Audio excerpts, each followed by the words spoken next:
Tama, bulatian pa.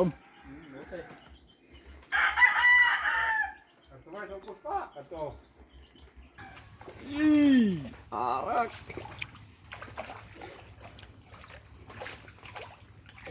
Magandang araw, magandang umaga mga ka-idol.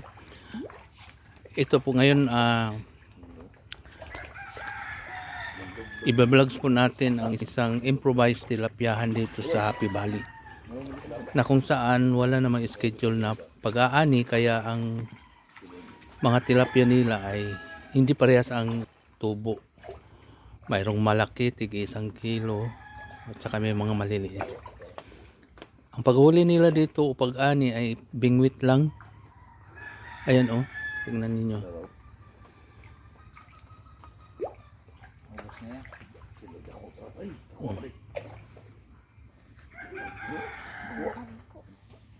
Kaya lumalaki talaga ang mga tilapia dito. Ayun oh. Parang ano yun, balana? Sa may ilalim ng ano, dahon. Tilapia din yan? Plapla na yan, kaya malaki. Yun oh. Doon. So, yan po ang kanilang ano dito.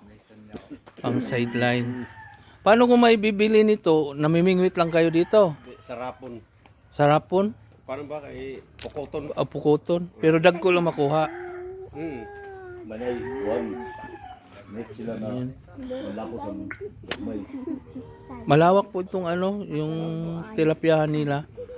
Sa portion lang to namin binidyohan. Ay para ano. Masarap ni mo anak. Ayan. Ayan mga ka-idol. Yun o. Yay! Dagbo akalapur. Bro? Yay!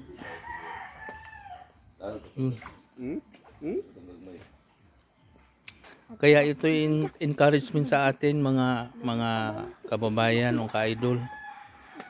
Gayahin natin to para may pansuporta tayong pang-ulam araw-araw. Ito kanilang ano, kung wala silang ulam, diretso lang sila dito mamingwit.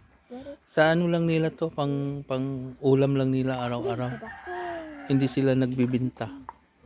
Maganda to, maganda yung idea. Makakatulong to sa budget sa bahay. Hindi na kayo kailangan bumili pa ng isda sa ano, sa palengke. Mayroon na dito sa bibingwitin mo lang o ano, lambatin. Mayroon ka ng maulam. Ano ang feeds na ginamit nyo? Pang tilapia. Pang tilapia? Yan o. Sa tilapia. O masarap na tilapia yung itim. Pero di mo dagko. Di mo dagko, tama lang. Muna ang hybrid na tilapia. Hybrid ni. Mudag ko gud na tilapia. Itim ang mabili. Bisaya. Bisaya. Di mo dagko. Lami to ang iyang kuan unod. May na ana?